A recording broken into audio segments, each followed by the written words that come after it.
चीचा वतनी में इंतखाबी जलसे से खिताब में मरियम नवाज का कहना था कि चीचा वतनी वालों नवाज शरीफ ने अब से मोहब्बत निभाई है। उन्होंने कहा कि इमरान खान की वजह पाकिस्तान दिवालिया होने जा रहा था, जितने मुश्किल फैसले होने थे हो गए, अब अच्छे दिन आने वाले हैं। शहबाज शरीफ अवाम के लिए बड़े रिलीफ का ऐलान करने वाले हैं। उनका कहना था कि महंगाई हुई तो हम घर में छप कर नहीं बैठे। इमरान खान मुनाफिक शख्स है। इमरान खान की करप्शन की कारस्तानियां खुलती हैं मगर कभी इसने जवाब नहीं दिया। इमरान खान ने कभी अवाम की अदालत में सफाई पेश नहीं की। मरियम नवाज का कहना था कि आजकल फितना खान तकरीरों में गालियां निकालता है, औरतों पर जुमले कसता है। इमरान खान अवामी भलाई का कोई एक मंसूबा बता दो।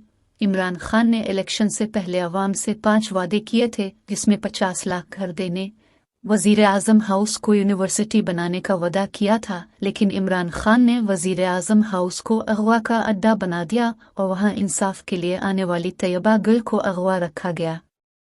उन्होंने मजीद कहा कि फराह गोगी बुशर बीबी की फ्रंट वीमेन हैं और बुशर बीबी इमरान खान की फ्रंट वीमेन थी। फराह गोगी वो बच्ची है जो पंजाब लूट कर खा गई। पंजाब के बच्चे गरीब हो गए और बुशर बीबी के बच्चे रातों रात अरबपति बन गए। लीगी नायब सदर का कहना था कि इमरान खान ने तोशा खाना मंसूबे पर अपनी तख्ती लगाई। इमरान खान पहला हुक्मरान है जो रियासत को मिले हुए तोहफों को बेचता रहा। ज़िमनी इंतखाबात के हवाले से मरियम ने कहा कि इमरान खान रोता फिर रहा है कि धांधली होने वाली है। वो जान चुका है कि पंजाब इसको वोट नहीं देगा, क्योंकि पंजाब को पता चल गया है कि गोगी और बुशरा को वोट नहीं देना। उन्होंने कहा कि पंजाब के अवाम को रिलीफ मिलता है तो फितना खान को तकलीफ होती है। सूबे के अवाम को मुफ्त बिजली मिलती है तो फितना खान को तकलीफ होती है। पंजाब में पिनकी पीरनी का काला जादू नहीं चलने वाला। उनका कहना था कि नवाज शरीफ ने लोड शेडिंग खत्म की थी, अब दोबारा करके दिखाएंगे। महंगाई और लोड शेडिंग खत्म करके दिखाएंगे। शहबाज शरीफ ने यह नहीं कहा कि महंगाई हो रही है तो मैं क्या करूं।